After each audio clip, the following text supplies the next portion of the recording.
Hello दोस्तों, स्वागत है आपका हमारे YouTube channel mission lecturer UK 2025 पर। तो दोस्तों, आज की क्लास में बात करेंगे उत्तराखंड एलटी की क्लास को लेकर, क्योंकि हमने उत्तराखंड के अंतर्गत जो एलटी के पदों को विवरण आपको दिया था और साथ ही जो है विज्ञापन इसका जारी होगा।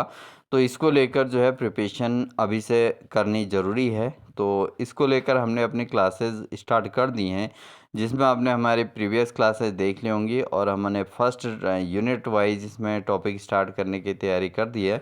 तो इसमें यूनिट फर्स्ट के अंतर्गत हमने शिक्षा और दर्शन की क्लास जो है आपको प्रोवाइड करा दी थी।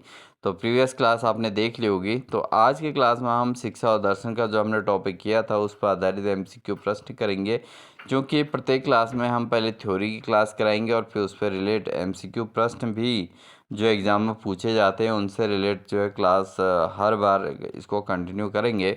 तो बिना स्किप किए पूरी क्लास को ज़रूर वॉच कीजिएगा। साथ ही जो अभ्यर्थी अभी चैनल पर नए हैं वो चैनल को सब्सक्राइब कर लीजिएगा और साथ ही बेल आइकन दबाकर ऑल नोटिफिकेशन ऑन कर लीजिएगा, क्योंकि हम आपको लगातार क्लासेस प्रोवाइड कराते हैं और उत्तराखंड से संबंधित हर प्रकार की जानकारी से अपडेट करते रहते हैं। तो इसलिए भी चैनल पर बने रहना आवश्यक है। तो स्टार्ट करते हैं आज की क्लास को और लेते हैं पहला प्रश्न। तो क्वेश्चन पहला है दोस्तों, शिक्षा का मुख्य उद्देश्य क्या है। तो दोस्तों, अगर बात करें शिक्षा का जो मुख्य उद्देश्य है वो क्या होता है, रोजगार प्राप्त करना नहीं होता। केवल परीक्षा उत्तीर्ण करना ही शिक्षा का उद्देश्य नहीं है, बल्कि शिक्षा का मुख्य उद्देश्य क्या है, व्यक्तित्व के सर्वांगीण विकास करना। तो किसी भी बच्चे को अगर शिक्षा दी जा रही है तो इसको लेकर जो इसका मेन एम होता है दोस्तों, वो होता है व्यक्ति के व्यक्तित्व का सर्वांगीण विकास करना। ये शिक्षा का मुख्य उद्देश्य होता है। तो ऑप्शन नंबर सी इसका बिल्कुल सही आंसर हो जाएगा। अगला प्रश्न है, एजुकेशन शब्द किस लैटिन भाषा से बना है। तो जो एजुकेशन शब्द है दोस्तों किस लैटिन भाषा से लिया गया है, जैसे एडुकम, एडुकेटम हो गया, एडुकेयर हो गया, एडुकेयर हो गया और साथ ही उपयुक्त सभी। तो जो एजुकेशन शब्द बना हुआ है दोस्तों ये लैटिन भाषा के एडुकेटम से बना है, एडुकेयर भी है और एडुकेयर भी है। तो ये उपरोक्त सभी आंसर इसके सही होंगे। तो ऑप्शन नंबर डी इसका बिल्कुल सही आंसर हो जाएगा। बढ़ते हैं दोस्तों अगले प्रश्न की ओर। अगला प्रश्न है, शिक्षा जीवन है। तो एजुकेशन इज लाइफ ये किसने कहा था। तो शिक्षा ही जीवन है किसने कहा था। ऑप्शन है रूसो है, जॉन ड्यूई है, प्लेटो है, अरस्तु है। तो शिक्षा जीवन है किसने कहा था दोस्तों, ये कहा गया था जॉन डीवी के द्वारा। तो जॉन डीवी ने कहा था कि शिक्षा ही जीवन है। तो ऑप्शन नंबर बी इसका सही आंसर हो जाएगा। अगला क्वेश्चन है, आशीर्वाद आदर्शवाद जो आइडियलिज्म है इसके प्रमुख प्रवक्ता कौन है। तो आदर्शवाद जो है आइडियलिज्म के प्रवर्तक किसने किया था। ऑप्शन है अरस्तु, प्लेटो, रूसो या लॉक। तो इन चारों में से आदर्शवाद यानी कि आइडियलिज्म को किसने इंपॉर्टेंस दी थी, वो है दोस्तों प्लेटो। प्लेटो आदर्शवाद के जनक माने जाते हैं। तो ये ऑप्शन नंबर बी इसका सही आंसर हो जाएगा। नेक्स्ट बात आती है दोस्तों यथार्थवाद को लेकर, जिसको रियलिज्म कहते हैं। इसका प्रमुख समर्थक कौन था। तो रियलिज्म के प्रमुख समर्थक कौन थे। ऑप्शन है प्लेटो, अरस्तु, रूसो या कांट। तो यथार्थवाद का जो प्रमुख समर्थक रहा है वो है अरस्तु। अरस्तु ने यथार्थवाद को समर्थन दिया है। तो ऑप्शन नंबर बी इसका बिल्कुल सही आंसर हो जाएगा। बढ़ेंगे दोस्तों अगले प्रश्न में। अगला प्रश्न है, नेचुरलिज्म यानी कि प्रकृतिवाद के प्रमुख प्रवर्तक कौन हैं। तो नेचुरलिज्म जो है प्रकृतिवाद इसके प्रमुख प्रवर्तक कौन हैं। ऑप्शन है रूसो, ड्यूई, गांधी या विवेकानंद। तो प्रकृति से जुड़े हुए जो फिलोसोफर रहे हैं दोस्तों वह कौन है, वह हैं रूसो। रूसो जो है प्रकृतिवाद के प्रमुख प्रवर्तक के तौर पे जाने जाते हैं। तो इस क्लास में हमने अलग अलग प्रकार के जो अलग अलग वाद हैं, जैसे नेचुरलिज्म है, प्रैग्मेटिज्म है, ठीक है, और इन चीज़ों के बारे में अच्छा यथार्थवाद है। तो ये सारी चीज़ें इस पेपर में आपकी क्लियर हो जाएंगी। तो ठीक है, इस टॉपिक के अंतर्गत इस क्लास के अंतर्गत आपके सब क्लियर हो जाएंगी। तो इनको आप जरूर नोट करते रहिएगा। प्रकृतिवाद के समर्थक कौन है, प्रवर्तक कौन है, रूसो हैं दोस्तों। नेक्स्ट हमारा आता है प्रयोजनवाद पर आधारित है। प्रयोजनवाद यानी कि प्रैग्मेटिज्म के प्रमुख प्रवर्तक समर्थक कौन रहे हैं। तो प्रैग्मेटिज्म को प्रमुख समर्थन किसने किया है। ऑप्शन है प्लेटो हैं, रूसो हैं, जॉन ड्यूई हैं या टैगोर हैं। तो प्रैग्मेटिज्म के जो प्रमुख समर्थक रहे हैं दोस्तों वह हैं जॉन ड्यूवी। तो जॉन ड्यूवी जो दोस्तों क्या हैं, ये इन्होंने प्रयोजनवाद को भी महत्व दिया है। तो ऑप्शन नंबर सी इसका सही आंसर हो जाएगा। तो आपने देखा इसमें ये आदर्शवाद के जो प्रमुख प्रवर्तक कौन है, वो हैं प्लेटो हैं। यथार्थवाद के प्रमुख प्रवर्तक कौन हैं, वो हैं अरस्तु। प्रकृतिवाद के प्रमुख प्रवर्तक कौन हैं, वो हैं रूसो। और साथ ही प्रयोजनवाद के जो प्रमुख समर्थक हैं वो कौन हैं, जॉन ड्यूवी। ठीक है, तो ये चारों को आप जरूर याद कर लीजिएगा। अगला प्रश्न है, आदर्शवाद के अनुसार शिक्षा का मुख्य उद्देश्य क्या है। तो आदर्शवाद यानी कि आइडियलिज्म के अकॉर्डिंग जो एजुकेशन का मेन एम एंड ऑब्जेक्टिव है वो क्या है, आध्यात्मिक विकास, आर्थिक विकास, शारीरिक विकास या व्यावसायिक विकास करना। तो आदर्शवाद के अनुसार जो शिक्षा का मुख्य उद्देश्य है दोस्तों वह है आध्यात्मिक विकास करना, यानी कि जो नेचुरल जो आपका वो है डेवलपमेंट है वो इसके अंतर्गत आता है। आदर्शवाद में शिक्षा का मुख्य स्पिरिचुअल डेवलपमेंट जिसको कहते हैं, आध्यात्मिक विकास, तो ये जो है आदर्शवाद के अंतर्गत मेन एम शिक्षा का रहा है। अगला प्रश्न है, प्रकृतिवाद के अनुसार शिक्षा का केंद्र क्या है।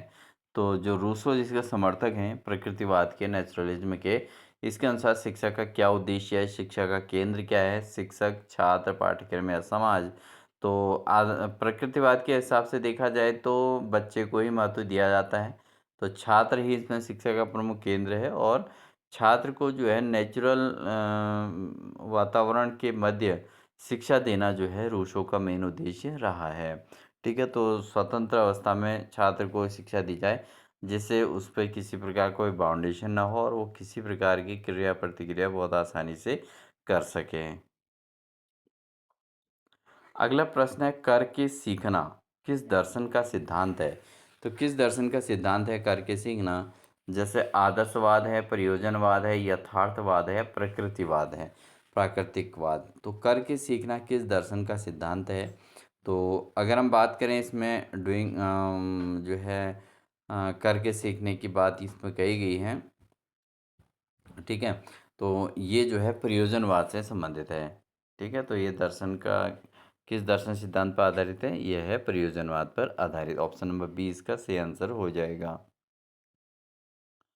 अगला प्रश्न है, भारत में बुनियादी शिक्षा बेसिक एजुकेशन के प्रवर्तक कौन थे।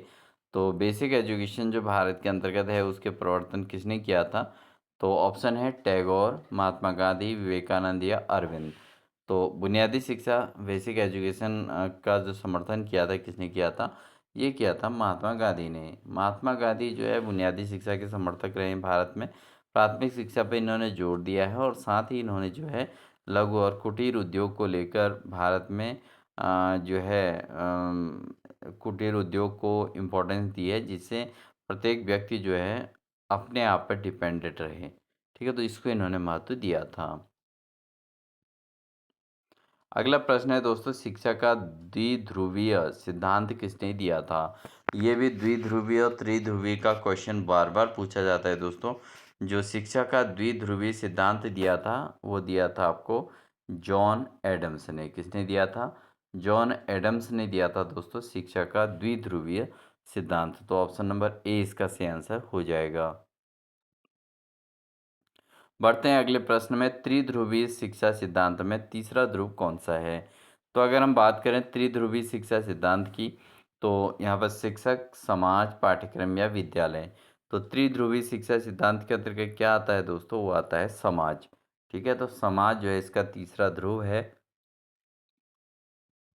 तो ऑप्शन नंबर बी इसका सही आंसर है। त्रिध्रुवीय शिक्षा सिद्धांत में तीसरा ध्रुव क्या है, वह है समाज है। अगला प्रश्न लेते हैं, क्वेश्चन है, लोकतांत्रिक शिक्षा का प्रमुख समर्थक कौन था। तो जो लोकतांत्रिक शिक्षा है दोस्तों, डेमोक्रेटिक एजुकेशन जो है, तो ये प्रमुख समर्थक इसे किसने किया था। ऑप्शन है ड्यूई, प्लेटो या अरस्तु या लॉक। तो लोकतांत्रिक शिक्षा को जो महत्व दिया गया था वो दिया गया था जॉन ड्यूई के द्वारा। तो जॉन ड्यूई के द्वारा इसका समर्थन किया गया था, इसलिए ऑप्शन नंबर ए इसका बिल्कुल सही आंसर हो जाएगा। अगला प्रश्न है, विद्यालय समाज का लघु रूप है, ये किसने कहा था। तो कौन जान कहता है कि विद्यालय ही समाज का लघु रूप है? तो ऑप्शन है रूसो, जॉन ड्यूई, प्लेटो और अर्थ। तो ये क्वेश्चन भी बार बार पूछा जाता है, इंपॉर्टेंट प्रश्न है। तो जॉन ड्यूवी ही दोस्तों इसका आंसर है, क्योंकि जॉन ड्यूवी जो है विद्यालय को ही समाज का रूप मानते हैं और कहते हैं कि यही जो है समाज का लघु रूप है। अगर विद्यालय में सभी बच्चे आपस में मिल रहे हैं, अलग अलग समाज से लोग आ रहे हैं और उसके बाद एक ही संस्थान के अंतर्गत पढ़ रहे हैं, तो कहीं न कहीं वो जो है एक समाज का ही रूप है। ठीक है, तो विद्यालय को समाज का लघु रूप इन्होंने कहा है, छोटा रूप माना है, तो जॉन ड्यूवी को इसका क्रेडिट जाता है। तो दोस्तों अगर अभी तक आपने चैनल को सब्सक्राइब नहीं किया, चैनल को सब्सक्राइब कर लीजिएगा, बेल आइकन दबाकर ऑल नोटिफिकेशन ऑन कर लीजिएगा, क्योंकि हम आपको इसी प्रकार की क्लासें प्रोवाइड कराने वाले हैं। और अगर आप एलटी के प्रिपरेशन को लेकर अगर अपनी ओर से कोई और प्रकार की क्लास की अपेक्षा करते हैं, तो ज़रूर आप कमेंट सेक्शन में बता दीजिएगा। ठीक है, तो हम उसके लिए प्रयास करेंगे। अन्यथा की स्थिति में हम प्रीवियस जो एग्ज़ाम हुआ है उसमें भी हमने एलटी के काफ़ी सारे कैंडिडेट्स को अपनी ओर से प्रिपरेशन कराई थी, तो उनका सिलेक्शन भी हुआ है। तो काफ़ी कैंडिडेट्स के द्वारा हमारे क्लासेस को सराहा गया था। तो यहाँ पर भी आप भी जो है इसको देखिएगा और साथ ही कमेंट सेक्शन में अपने विचार आप ज़रूर दे सकते हैं। आपके विचारों का स्वागत रहेगा और उस पर इम्प्लीमेंट कितना हो सकता है वो हम उसके लिए एफ़र्ट ज़रूर करेंगे। बढ़ते हैं दोस्तों अगले प्रश्न की ओर। अगला प्रश्न है दोस्तों, आदर्शवाद में शिक्षक का स्थान क्या माना गया है? तो आदर्शवाद के अंतर्गत शिक्षक को क्या माना गया है दोस्तों? एक तो मित्र के तौर पे भी देखा जाता है, क्योंकि आइडियलिज्म के अंतर्गत इसको मित्र भी माना जाता है शिक्षक को, मार्गदर्शक के तौर पर भी माना जाता है और साथ ही एक कंट्रोलर के तौर पर भी, यानी कि नियंत्रक के तौर पर भी शिक्षक का स्थान माना जाता है। तो शिक्षक आदर्शवाद के अकॉर्डिंग मित्र भी है, मार्गदर्शक भी हैं और नियंत्रक के तौर पर भी जाने जाते हैं। तो इस हिसाब से उपरोक्त सभी आप ऑप्शन इसके सही हो जाएंगे।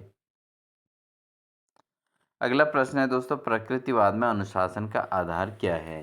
तो प्रैग्मेटिज्म में जो प्रकृतिवाद है, नेचुरलिज्म जो है दोस्तों, नेचुरलिज्म में अनुशासन का आधार क्या माना गया है? जैसे दंड है या प्राकृतिक परिणाम है या भय है या पुरस्कार है। तो दोस्तों अगर हम नेचुरलिज्म की बात करते हैं तो वहाँ पर किसी प्रकार का दंड का तो बिल्कुल भी प्रावधान नहीं है और भय भी बिल्कुल भी नहीं है और किसी प्रकार का पुरस्कार की भी यहाँ पर आवश्यकता नहीं है, क्योंकि नेचुरलिज्म तो ये कहता है दोस्तों कि किसी भी गलती पर उसको दंड खुद प्रकृति से मिलेगी और जब वो प्रकृति की गोद में रहेगा तो सीखेगा खुद ही और वहाँ पर जो उसके साथ जो भी स्थितियाँ होंगी उसके अकॉर्डिंग वो जो है दंड और पुरस्कार उसको स्वतः ही मिल जाएगा।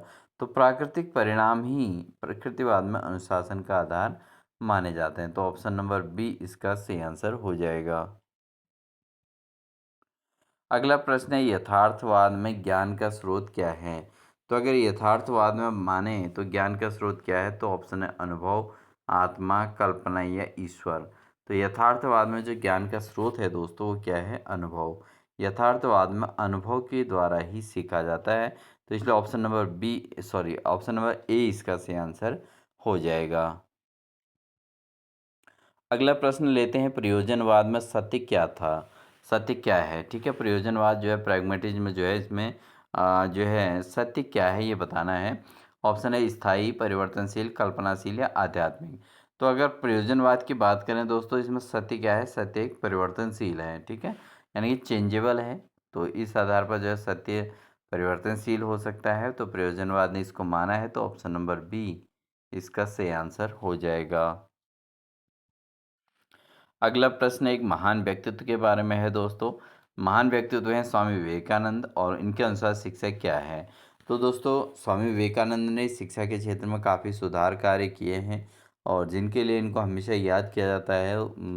भारत के अंतर्गत शिक्षा की व्यवस्थाओं को सुधार में इनका जो योगदान है, तो इसके आधार पर इनके जो शिक्षा में इनकी परिभाषा है उसके अकॉर्डिंग शिक्षा क्या है इनके अनुसार, विवेकानंद के अनुसार वह है दोस्तों मनुष्य में निहित पूर्णता की अभिव्यक्ति करना है, यानी कि उसके अंतर्गत जो भी चीज़ें हैं, उस मनुष्य के अंतर्गत जो चीज़ें जो गुण हैं या जो भी चीज़ें हैं उनको जो है पूर्णता से की अभिव्यक्ति करना है, यानी कि मनुष्य के निहित पूर्णता की अभिव्यक्ति को ही इन्होंने जो है शिक्षा माना है। अगला प्रश्न है दोस्तों, रविन्द्रनाथ टैगोर ने किस स्थान पर शांति निकेतन की स्थापना की थी? तो शांति निकेतन की स्थापना रविन्द्रनाथ टैगोर के द्वारा की गई थी। पहली बात तो ये क्लियर होनी चाहिए। और दूसरा जो है, ये कौन से स्थान पर की गई थी? ऑप्शन है दिल्ली, कोलकाता, मुंबई या बोलपुर। तो दोस्तों यहाँ पर शांति निकेतन की जो स्थापना की गई थी वो बोलपुर में की गई थी। तो ऑप्शन नंबर सी इसका सही आंसर हो जाएगा। अगला प्रश्न है, श्री अरविंद के अनुसार शिक्षा का उद्देश्य क्या है? तो अरविंद के अनुसार जो है शिक्षा का उद्देश्य क्या है? ऑप्शन है समग्र विकास या धन कमाना, प्रतियोगिता या रोजगार। तो अगर हम बात करें, ये बिल्कुल गलत, ये तो बिल्कुल गलत, और प्रतियोगिता भी है बट उतनी इफेक्टिव नहीं है, क्योंकि शिक्षा का मेन उद्देश्य होता है वो समग्र विकास करना होता है, जिसको हम सर्वांगीण विकास भी कह देते हैं। तो वही समग्र विकास जो है शिक्षा का मुख्य उद्देश्य होना चाहिए। तो ऑप्शन नंबर ए इसका सही आंसर हो जाएगा। दोस्तों आगामी एलटी परीक्षा में आपको यहाँ से क्वेश्चन देखने को अवश्य मिलेगा, तो इसलिए पूरे वीडियो को ज़रूर देखिएगा, क्योंकि हमने यहाँ पर जो क्वेश्चन लिए हैं वो वही क्वेश्चन है जो प्रीवियस पेपर्स में आ चुके हैं। तो महत्वपूर्ण ये क्लास रहती है। थ्योरी की क्लास हमारी अलग रहेगी जिसमें आप पूरी डिटेल समझाएंगे, लेकिन जो हमारा ऑब्जेक्टिव की क्लास रहेगी दोस्तों, उसमें हम प्रीवियस ईयर क्वेश्चन पेपर्स में आए हुए क्वेश्चनों को ही इंक्लूड करने वाले हैं। तो आप बिना स्किप किए पूरी क्लासों को ज़रूर देखते रहिएगा, और जो चीज़ नहीं दिखती है उसको आप अपनी कॉपी में नोट ज़रूर कीजिएगा।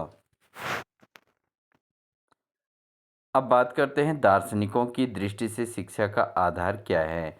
तो जो दार्शनिक, जो फिलोसोफर होते हैं, वो उनके अकॉर्डिंग शिक्षा का आधार क्या माना जाता है? ऑप्शन है दर्शन, राजनीति, अर्थशास्त्र या समाजशास्त्र। तो दार्शनिक तो भाई शिक्षा को किसका आधार मानेंगे? उनके अकॉर्डिंग तो शिक्षा का जो मुख्य आधार है वह है दर्शन है। तो फिलोसफी को इन्होंने जो है बेसिकली शिक्षा का आधार माना है।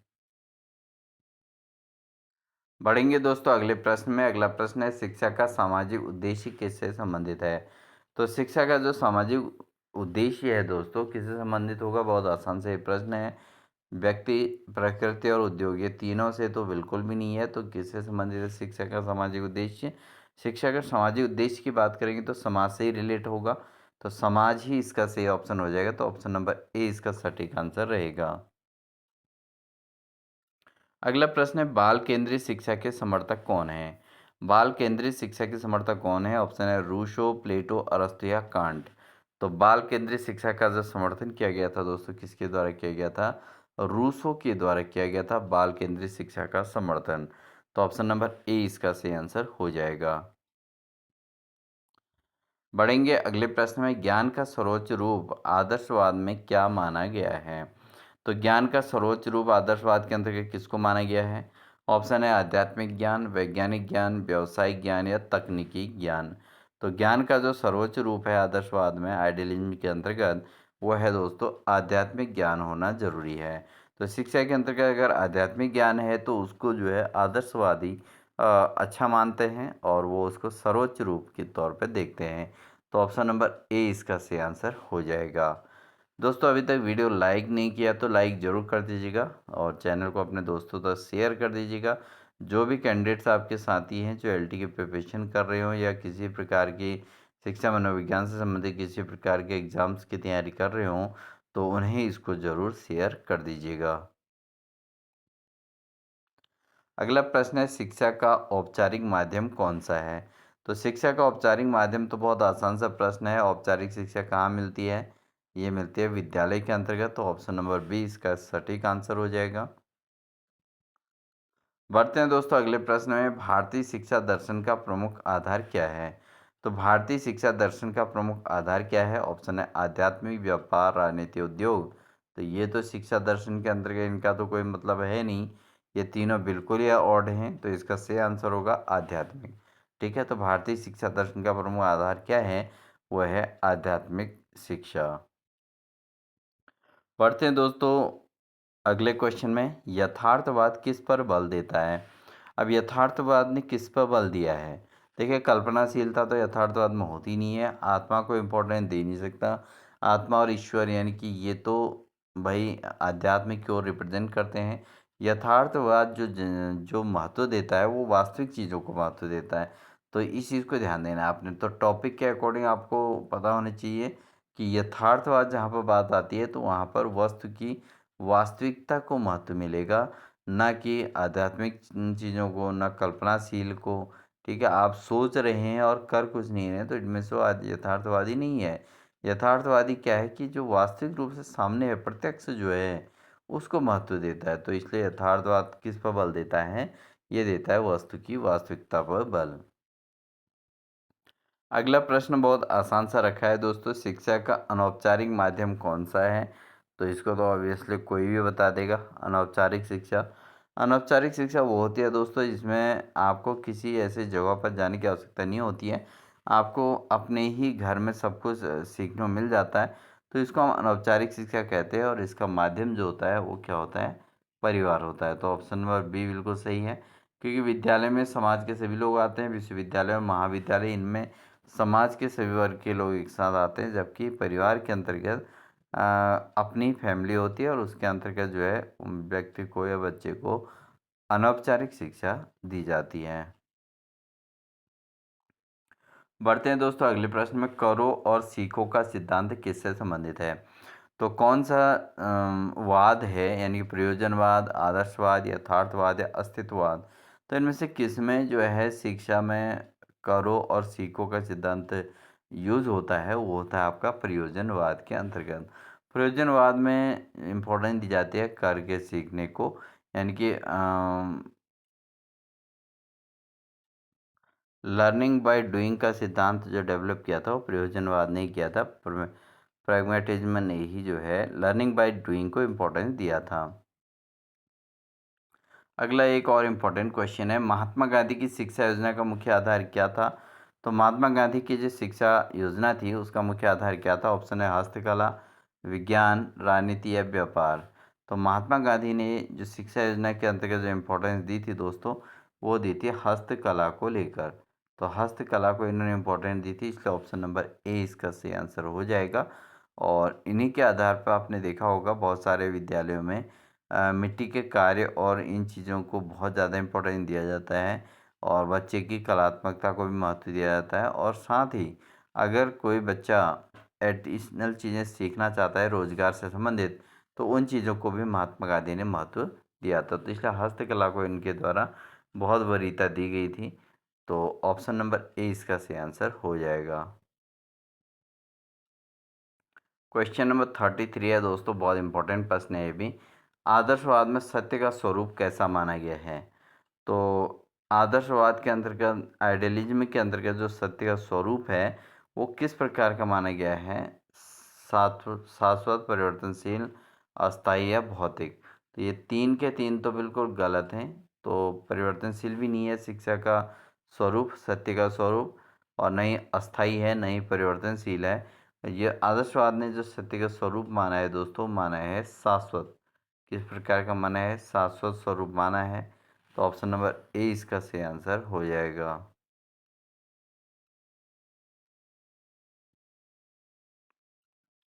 बढ़ते हैं क्वेश्चन नंबर 34 पे, दर्शन का शिक्षा पर क्या प्रभाव पड़ता है? तो ये एक इम्पॉर्टेंट प्रश्न है, क्योंकि ऐसा प्रश्न भी आपको एलटी के पेपर में बहुत देखने को मिलेंगे। तो दर्शन का शिक्षा पर क्या प्रभाव पड़ता है? शिक्षा के उद्देश्य निर्धारित करता है, केवल परीक्षा निर्धारित करता है, केवल पाठ्य पुस्तक तय करता है, या केवल समय सारणी बनाता है? तो दर्शन का जो शिक्षा पर प्रभाव पड़ता है दोस्तों, वो क्या पड़ता है?